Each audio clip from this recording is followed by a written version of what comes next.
What is poppin' people? You got Jay Bear here, bringing you all Shuckle Premier League Week 3 results, Week 4 preview for this season of Draft Notes. I appreciate all of the support thus far on the power rankings in the previous couple of weeks. So yeah, before we get into it, I will ask that you all leave a like and subscribe. We're getting close to 1100, which will be pretty nice. And yeah, help me on my journey as a YouTuber. But I will give you guys another, 3 or 4, maybe 5 seconds to click off of the video before you will get spoiled for the week 3 results in 3, 2, 1. Alrighty, and here they are. As you can see, we did not do super hot on our pick'ems, only getting 4 of 10 games correct. But I think that just goes to show, how much of an even playing field we're playing on this season. And thanks to our first couple of weeks of success, we still have a pretty good ratio of wins and losses. So yeah, without further ado, we can get into results. We saw Liv versus Seabad, and this was a new look Seabad team with some transactions. Particularly, we got to see Pokemon like Torterra and Blaziken have their uses here. Terrastellar Blaziken was able to pick up the key KO, and Torterra actually did look pretty good in the matchup, while couldn't quite push Seabad over the finish line thanks to a lot of Liv's like very bulky offense, especially a well-timed Focus Satchel and Ninetales in Game 1, and then Game 2, her offense was just a little bit too bulky, especially that Volcanion. So Liv was able to pick up this one and get into the win column this season. Up next, we had our evolution battle of Keely versus Necra, and Necra was looking to get into that win column, Keely to push herself further ahead, and we saw a very back and forth set. I guess maybe not fully back and forth, but the game 1 came up Keely, and she played well and was able to, stop Calm Mind Suicune from getting out of hand. And then games 2 and 3, Necra made some great adjustments, brought the right Pokemon to win. I think in their commentaries, you saw the way that they were able to adapt, especially on Necra's side of things, and she was really able to, rationalize what went wrong game 1 and make updates for games 2 and 3 to not lose to that Torn Lando Genie combo. And really better position that Calm Mind Suicune, and that was able to take her across the finish line with a score of 2-1. Up next, we saw Moxie versus Cybertron, and oh boy, Cybertron is cooking. They both actually were cooking, especially Moxie. The Iron Bundle lead in another universe could have gone absolutely crazy. Let's say Aaron just went for a screen turn 1. Moxie could have just break that away and blizzarded, but made a little bit of a greedy call with the Iron Bundle to be slower than Spectre, and ultimately I think that was one of the key reasons why he lost. And also Aaron just had some incredible prep with the Grimmsnarl, being able to low-kick King Gambit with Spectre, with Terra Fighting just being a great set to resist King Gambit Sucker Punch and also pick up clean one-hit KOs, draining kisses to stay healthy. And I think if that's the Cybertron we're seeing for the rest of the season, it's going to be super hard to pick against him. Oh, and Cybertron, I realized I should have put 2 and 1. He lost week 1 to Joey, but has since rallied back for his other 2 wins, so he's 2 and 1. Up next, we saw Viz versus Sierra, and Sierra took another super close set, but ultimately Viz was able to pull through some of his offense, just, the Viz way. Too scary. He had a great showing from, a lot of his team, and especially that Urshifu, and Sierra was just unable to keep up with Viz offense. I think it's becoming, his patented playstyle through all of his leagues, and it's serving him well. He's like very good at that hyper offense gameplay. Up next, we saw Amel versus That's a Plus One, and this is another game where both coaches had a lot to showcase in the prep, and ultimately That's came out on top. Amel tried to go for a more tailwindy route, but into Whimsicott that's kind of hard to pull off, and That's had some well-timed, especially like a Colbur Berry. I thought Amel had a pin in game 1 with his Choice Band Hoopa, but because of Colbur Berry Jirachi, it was able to live, and Amel was poison jabbing that slot to cover for a Fairy Terra, but that didn't come out, and that Jirachi set was able to clean things up quite well. And that's just showcased, a great prep, and especially his mindset. He went into the game saying he wasn't afraid to miss moves. how true that might have ended up being. I feel like there were times where he definitely was a little afraid, but then, was able to psych himself up and be able to do it. Up next, we saw Nexus versus Cloverbells, and this game was kind of previewed on Draft Notes last week because we got a chance to interview Cloverbells, and we really got to listen to a lot of his thought process after he'd already played that game. And oh boy, it did not disappoint. That Terra, Dragon, Iron Defense, Glass Trier. He was really in his bag with this one. It was nice seeing, some real true Draft League innovation come out from that side of things, and ultimately stifle a lot of what Nexus had to do. It was a bit of a longer, drawn out end game because of it, but ultimately he was able to, figure out a set that would work and take it to the house. And so Terra, Dragon, Glass Trier ultimately picking that one up, putting Clover on his back, and instead of Calyrex Ice Rider, it was Clover Ice Rider in this one. And then we saw a set of the week candidate again with Joey versus James. I think this was a great set. Joey ultimately able to come out 2-1. He's the king of those 3-game sets, man. I think he's won all 3 in these 3-game fashions. But James is Tatsugiri, he paid 15 points for it, and he's sure making it look like a 15-point Montera Fire with the choice specs was going crazy, especially as Manaphy counterplay. Joey was able to get far enough ahead in game 2 to ensure that it was Storm Drain, and ultimately a pretty cool Manaphy set with Heart Swap to be able to theoretically beat Dondozo, but in the end it was just a simple Tail Glow and Stored Power able to get through that end game and ultimately provide Joey with a nice 2-1 win. Don't have much to say about Shuckle King versus Joe. Ultimately, the ruling was a forfeit win in Shuckle King's favor. Just could not schedule the time. That's why there's a little asterisk there. But yeah, Shuckle King moves to 3-0. Hopefully, we'll see these coaches, actually get to showcase themselves in the future weeks. But, life gets in the way, especially EUIC in the previous weeks. And then Vancouver, and Joe has been pretty sick. So not much could be done, unfortunately. In Kyle's send-off game, we saw Owen versus Kyle, and Owen was able to quite honestly show out. Kyle had a lot of scary threats like a Mirror Herb, Copperaja, and then Symbiosis Oranguru could have done some crazy stuff. Game 1 past Iron Valiant, the Life Orb. Game 2, Kyle showed off some swagger strategies. I think he tried that last week as well, but ultimately Owen was able to prevail. His game plan was just, streamlined enough where the wrinkles that Kyle threw at him were ultimately not able to, phase him too much. Especially, I thought he was maybe a little bit phased by Bright Powder and Moongus. That kind of tripped Owen up for a moment, but he was able to ultimately prevail. And then in our final game of the week, we saw the Rain Man Mountay versus Tone. And, with the help of a little ghosting, some might say, Mountay was able to take this one in a 2-1 fashion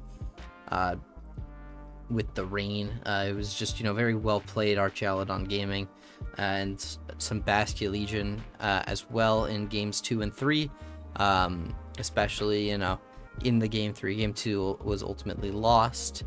Tone, he was able to get ahead, play his weather modes right with Tyranitar, and ultimately pick off this game again, or game 2 against Mountay, but he was able to rally back with some well-played Basket Legion gaming for the game 3. So yeah, we've got a couple of 3-0 coaches in Joey, Shuckle, and Mountay and Viz. Sorry, there's 4 of them as our coaches to look out for this season as they try to carve their way to playoffs. We looked at the math a little bit in Coach General because there was 12 teams that'll make playoffs this season out of 20 and 8 weeks in the regular season. It looks like the magic number will be 4 in order to get into playoffs. 4 wins, especially with a good differential. So I have some confidence that all 4 of those coaches will be able to make playoffs, but nobody's eliminated yet either. Even the 0-3s can become 5-3s in the blink of an eye. So can't rule anyone out quite yet. But, as the season goes on, maybe weeks 5 through 8, I will be trying to look at the playoff picture a little bit more. But yeah, moving into our matchups portion of the week, I have first up Sierra versus Aaron. And this was a pretty cool matchup because Aaron, he's been playing quite well. Sierra has a lot of strong tools. And one of Sierra's strong tools, I think, is the Corviknight. can kind of rumble in any mode that Aaron wants to throw at her. Between like mirror armor strategies, can slow down Tauros and Torracat. Naturally very good into Ursaluna. I think we could see like a Terra Fire or Terra Electric Ursaluna to try to combat this Corviknight. But I think like an Iron Defense Body Press set would go pretty hard here. And like, Iron Head for the Enam, or and also get a little bit of chip on the Spectrier. We could also see Bulk Up. But I think just, straight Iron. Maybe you do want like Bulk Up for being able to like, damage Cresselia a little bit better with like Power Trip shenanigans. But Cresselia's not really doing much back to you anyway, so I don't think that's too much of a concern. And she also has some solid dark types between Chi-Yu and Roaring Moon to potentially pressure that Cresselia into Terrang. And Ogerpon Wellspring also looks pretty solid. You can pack, dual stabs and U-turn, or even just Ivy Cudgel and Play Rough. That'll hit the entire team on Aaron's side for a lot of damage. You can still hold on to like Follow Me and Spiky Shield if you want. So that looks like a pretty solid set of circumstances for Sierra. And then for Cybertron, I really do like this Tauros matchup. Despite the Mirror Armor Corviknight, it's your best answer to Chi-Yu. Quite solid into Roaring Moon. With like a Terra of like Grass or a Terra of Dragon, can work pretty well into the Ogerpon as well. So I ultimately think that this Tauros can also dish out quite a lot of water type damage here. Obviously has to be worried about Follow Me, but also even just like fighting type close combats could be pretty solid, especially like I was thinking like you can throw like a Choice Band on this thing, or like a Life Orb maybe, and just kind of go to town with this Tauros. So I really do like this Tauros from Aaron, and given the way that Aaron's also been prepping and playing these games, I am inclined to pick Aaron in this matchup. Up next we have Seabad versus Shuckle King. This one was a bit harder for me to predict. This is a 3-0 versus an 0-3, but ultimately, I can't necessarily know who's going to win super easily. On Seabad's side, I like a lot of the offense, particularly this Latios, man. Like, look at it. Luster Purge is fantastic. It'll pick up Urshifu. Draco Meteors look great as well. You got to be mindful of Frostmoth, but you got plenty of options to deal with Frostmoth. I like the pairing with the Fluttermane as well. Being able to, get like a Power Gem or something into the Talonflame and Frostmoth slots. Moonblast pretty much the rest, and then the Earthworm doesn't really even take Moonblast that well. So I really do like this offensive duo. I like the Electabuzz for Follow Me support, especially, kind of shutting down a lot of what Zapdos likes to do, and kind of also shutting down a little bit of what Urshifu likes to do. And I like Illumise for, matching Tailwind potentially with its Prankster ability, but you do have to watch out for, like a dual Wing Beat Talonflame. So I like kind of a staggered Tailwind approach is what I would kind of take in this matchup, with Illumise potentially in the back, with like Electabuzz, Fluttermane, or you can even lead, because my thought process is if you lead Electabuzz, Illumise to try to fight for Tailwind control, you're ultimately not outputting enough damage for it to be really relevant. So I think that could also work out pretty well. And then I also like the combination of Electabuzz plus Gyarados, right? Because Zapdos obviously exists, but Electabuzz kind of Follow Me's that away, and then Gyarados can set up. Or even just like a potential Terra Electric Gyarados if you've already set up a little bit, or you've gotten rid of / confirmed that the Lando's not there. I think that's another great option. So I do like a lot of what Seabad has in the toolbox for this one. And then on Shuckle's side, I really like this Zapdos. You talk about that Electabuzz, but you are able to pressure it quite well. So I like a late game Zapdos in specific. Once you maybe you've handled the Electabuzz a little bit, the Zapdos can go quite well. And the combination of Zapdos plus Landorus is super strong in this matchup, because you're threatening the Stomping Tantrums plus like the Hurricanes or Thunderbolts. It's not, especially like Stomping Tantrum plus Hurricane, there's not really a Terra that can, beat that super well. So maybe potential like, air balloon shenanigans, but you're not ultimately really worried about that too much. You can also use your like electric type damage to get through it. So I think that the combination of Zapdos and Landorus looks quite solid, and Sinistcha to potentially keep them healthy and, do a little bit of redirection, but ultimately the Fluttermane still gets through it. And, Talonflame to match Tailwinds, and Urshifu's still incredibly broken, but has to kind of run some weird move slots. It's going to need, like, Thunder Punch for Gyarados, right? But ultimately, I think that Seabad has advantage in this one. I know that I was kind of ripping on his team a lot earlier in the season, but especially with these transactions, I really like what Seabad can output as far as damage goes into Shuckle's team. And the follow me support, especially from the Selectivus, I think will be another key in this league. Up next, we see the debut of Shroom Raver, welcome to the league, going up against Pokémon. So kind of a hard matchup to start with. And my immediate thought process is, you know, you're going to kind of want to try to play a bit more defensively, which is kind of hard, especially looking at Pokémon's team. You know, he made a couple of solid transactions from the KLA team, which I really do like looking at this team. But still, it'll be a bit challenging to get through Pokémon's team. But I thought Amoonguss would be a great way to, you know, it A, slows down Trick Room, B, there can only be one safety goggles, which I imagine the Annihilate holds, unless he wants Sneasel beat up support, in which case Annihilate probably goes like Terra Grass or such. But I really like the look of like Fairy Terra, safety goggles, Annihilate here on Joey's side. But also on Shroom Raver's side, he has to watch out because Incineroar intimidating into a Defiant Annihilate is pretty tough, which really, you know, slows down a lot of the game plan here. But the offensive duo as well of like Hydreigon and Iron Valiant look pretty solid if Shroom wants to, you know, look for his offense. I think the Fairy offense, especially from Iron Valiant and Primarina, looks pretty solid. And then the Hydreigon support as well, and the Amoonguss, I think that forms a pretty solid core 4 for this team. But ultimately, I think that Deoxys speed could be a potential issue. I mentioned the safety goggles ape. I also think this thing could be safety goggles, but I also think it really likes the boosting item. And I was looking at Terra Fairy, Terra Blast set potentially to get through like Hydreigon and like Noivern and Iron Valiant. Terra Fairy, Terra Blast looks pretty good. And obviously the Amoonguss is like kind of one stray Psycho Boost away from being popped. And then you have to worry about Incineroar, obviously, but your team pressures Incineroar between Annihilate and Manaphy and Diancie and Mudsdale. It's pretty hard to really get that Incineroar doing its thing. So I think the Deoxys speed is very well positioned to do plenty of damage. And I think Joey's also already very well highlighted the uses of Deoxys speed this season. And yeah, I think it'll do another great performance here. And I am picking Joey to win this week.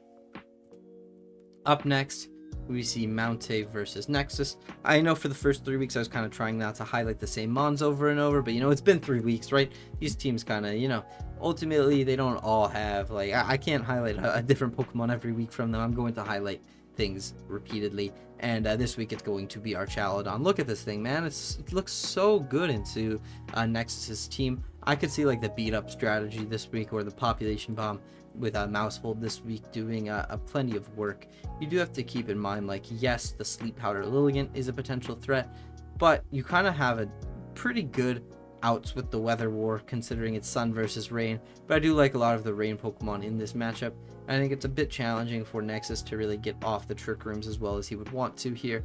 So I think that Mountay can, you know, put in plenty of work with this team. It's going to be kind of hard because, you know, you don't want to lead your weather because then the other team can kind of take over the weather. But you also don't want to leave your weathers that are in very much. So I think this will be a great game to, you know, demonstrate the fundamentals of weather. But I really do like just Archaludon, even independent of the range, just kind of punching face with, you know, like +6 defense. It'll be pretty tough to break. On Nexus's side, I really do like Iron Hands. I think that's a great way to, you know, slow down the Mousehold. And additional, like, Sleep Powder from the Lilligant. That's another potential option. But you do have to worry about just, like, Rain being up, and then you just get population bombed on the Lilligant to get around the Focus Sash. But I digress. I think that this Iron Hands looks fantastic. A lot of the Rain Pokemon don't even want to get Thunder Punched, so I think that's a pretty solid strategy for Nexus to potentially, you know, guard against some of the Rain independently of his Sun. I think in a matchup like this, you're going to look towards the Pokemon that don't necessarily need the weather to win, but also you do want to, you know, keep in mind of Pokemon that can abuse your weather. And another Pokemon that I wanted to highlight was the Walking Wake, because it's one of those rare Pokemon that functions very well in Rain and in Sun. Because, you know, it has Hydro Steam, which in Sun boosted, in Rain also boosted because it's a water type move. So I think that's another great option to look for from Nexus's side. But I think that Mountay still has so many unique tool pieces here to win this one. And I really do like, just in general, I think Rain is usually favored over Sun just because water types are always beating fire types, so I find this one hard to, pick against Mountay, and so I will be picking Mountay to win this one. Up next, we see Tone versus Amel, and ooh baby, this is another sand game. Last time I shouted at the Tyranitar, I think it's only fair. This time that Excadrill gets its nod. You got plenty of options with the Excadrill to just click like high horsepowers and earthquakes. I think that's pretty solid into this team. Obviously, you have to be wary of Shaman Sky, but if you're able to have the speed advantage, then it's kind of just one rock slide away from dying. And I also wanted to shout out, in addition to the Sand Core, I think Salamence is another great option here. Something like a Terra Dark Mence looks pretty threatening because, it threatens the Okidogi naturally with like a flying move like a Hurricane or something. Especially if, you want to make your Hurricane more accurate, you have the rain from the Volbeat, but I think playing in the sand will be the best strategy here. And you also have Gardevoir to potentially slow down any Trick Rooms that Amel may want to go for, and Volbeat to match any Tailwinds. I think it's going to be hard for Amel to find the speed advantage in this one. And you always have the X factor of Ogerpon Hearthflame. I think it's kind of tough to get it to punch through Skeledirge, but I think outside of that, the Ogerpon Hearthflame looks incredible.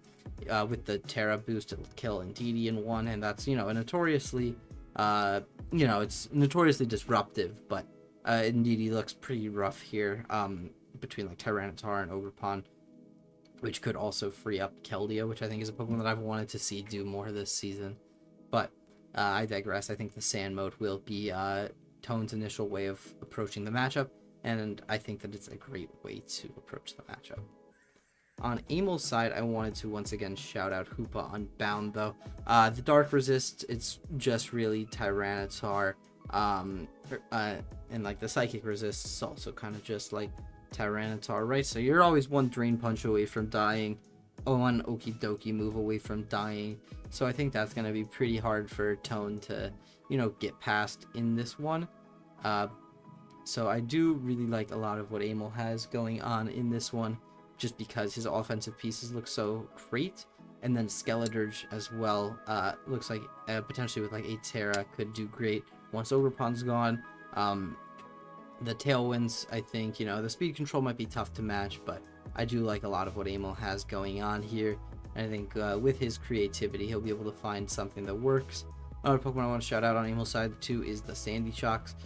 Tone also, like Amel, doesn't have the greatest of ground resistances, so I think that's something to, look at as well.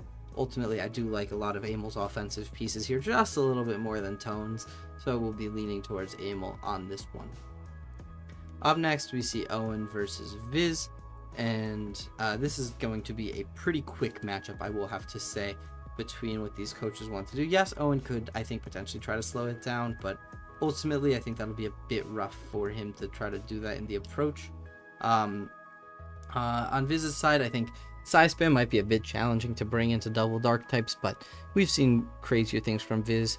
But on Owen's side, the only real flying, like Terra Flying Dragonite resist is Iron Crown. Outside of that, Terra Flying Terra Blast looks incredible, and I think that's a great way for Owen to approach this matchup. Dragon damage also looks pretty good outside of Florges, so as long as you pack your coverage for Iron Crown, or even rely on like Chien-Pao to force an Iron Crown Terra, I think that looks pretty good for Owen as a game plan in this matchup.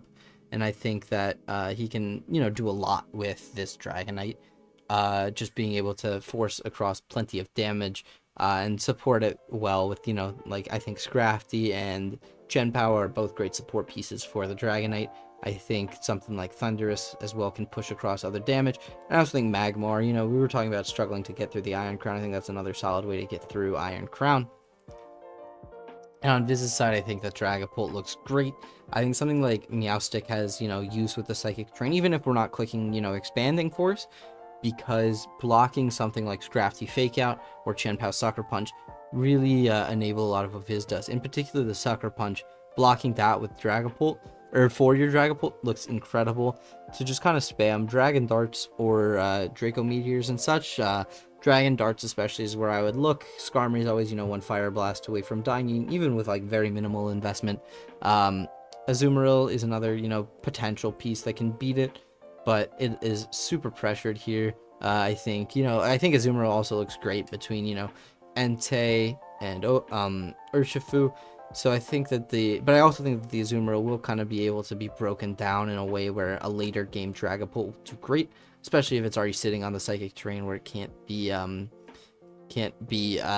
priority move. Then you're kind of looking at, maybe like something like an Ogerpon could potentially get around it with the Terra boost, but I think using Terra on Ogerpon here is super rough, just because of a lot of what Viz is packing offensively. I think this one's going to be pretty hard for Owen. I really do like a lot of Viz's offensive pieces here. I am leaning towards picking Viz in this matchup. Up next, we see Joe versus Moxie, and this is a get back on track game for Joe. I think I really do like a lot of what his offense is looking to do, especially the Sneasler. If you look at Sneasler, it's really only kind of answered by the Pecharunt. And you have Galarian Moltres as a potential option to, get around that Pecharunt. I think that something like Terra Poison Kingambit also looks fairly real here, and that's something that I would expect on the Moxie side, but I digress. I think a potential Unburden set to immediately get the jump on even a Booster Speed Iron Bundle looks super nice, and it immediately puts off so much pressure if Joe, especially switches his mindset off of, potentially clicking Fake Out turn 1 if there's a Palafin lead.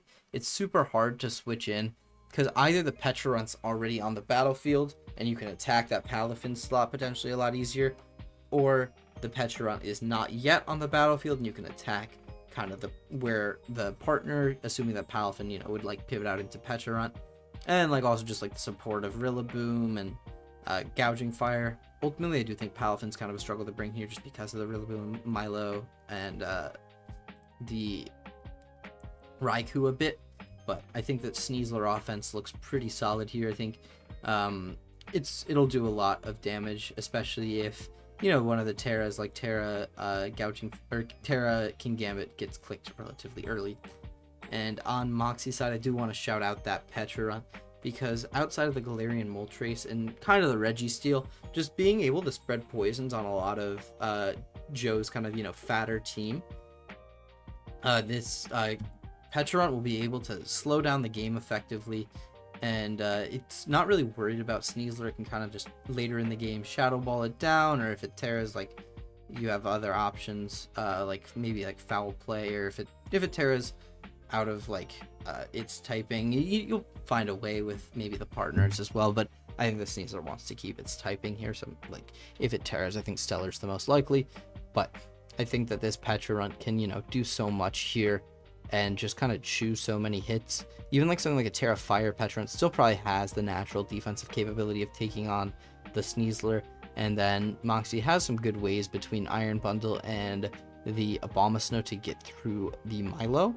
And I think that will ultimately help the Pecharunt win here, and this is part of why I do really like Moxie's backbone, and why I like Moxie. And then I also was talking about it a bit on Joe's side, but I think a Terra Poison Kingambit looks fantastic here. Just setting up for potential sucker punches looks great. And even something like Sentret could come as follow me early game support to potentially stop any Mimikyu shenanigans from occurring.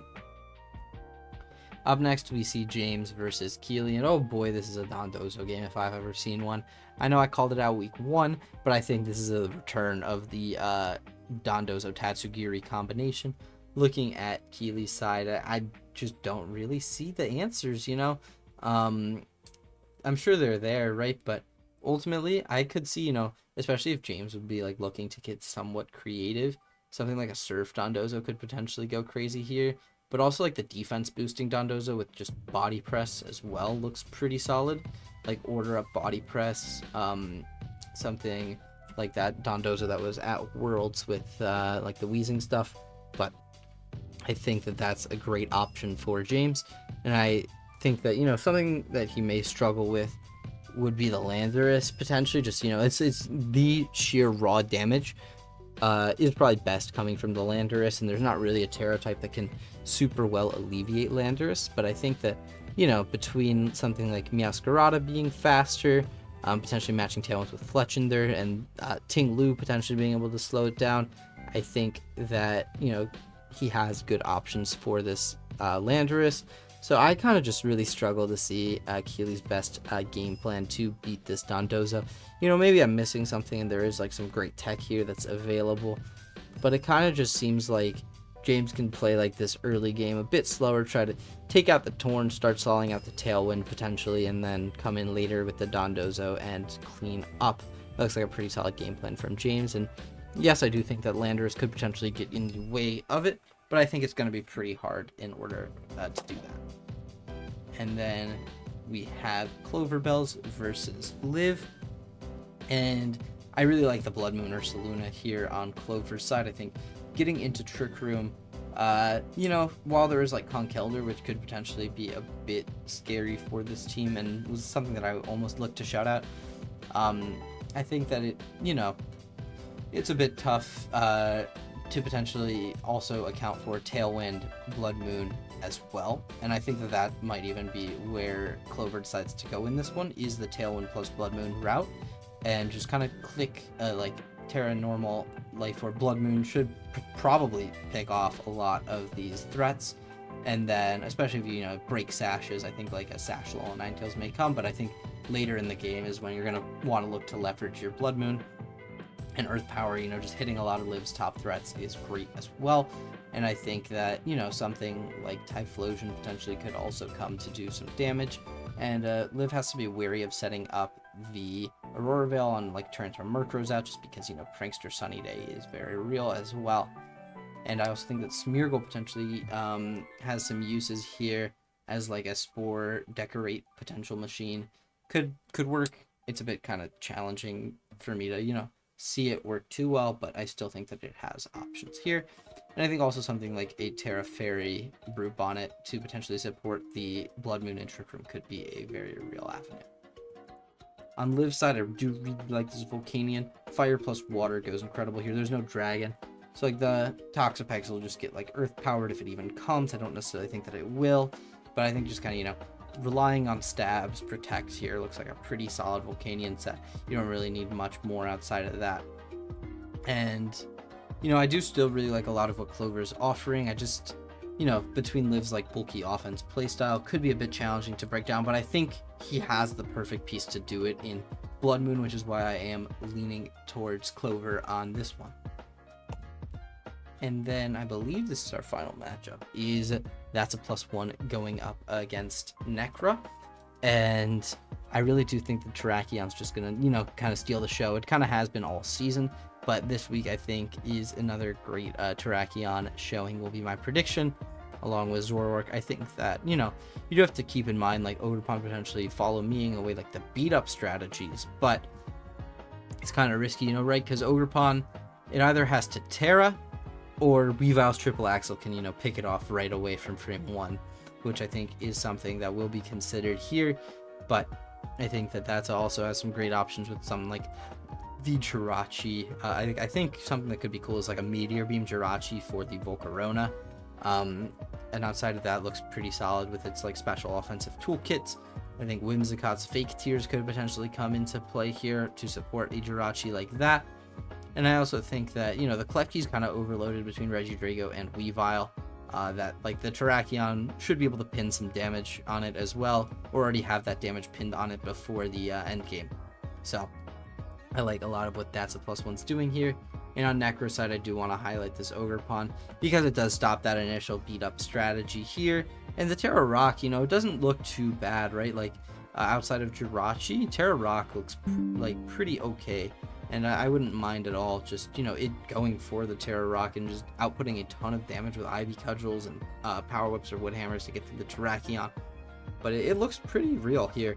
And I think the Volcarona also has some merit here, like Terra Fairy potentially.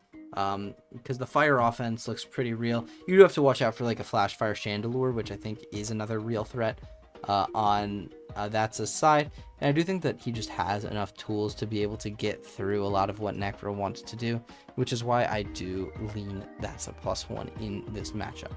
And yeah, that is the end of our show. So thank you so much for watching, especially if you made it all the way here. I appreciate you all. Look forward to another fantastic week of SPL. Leave a comment if you disagree with any of these predictions. But yeah, that's Jbear signing off. Peace.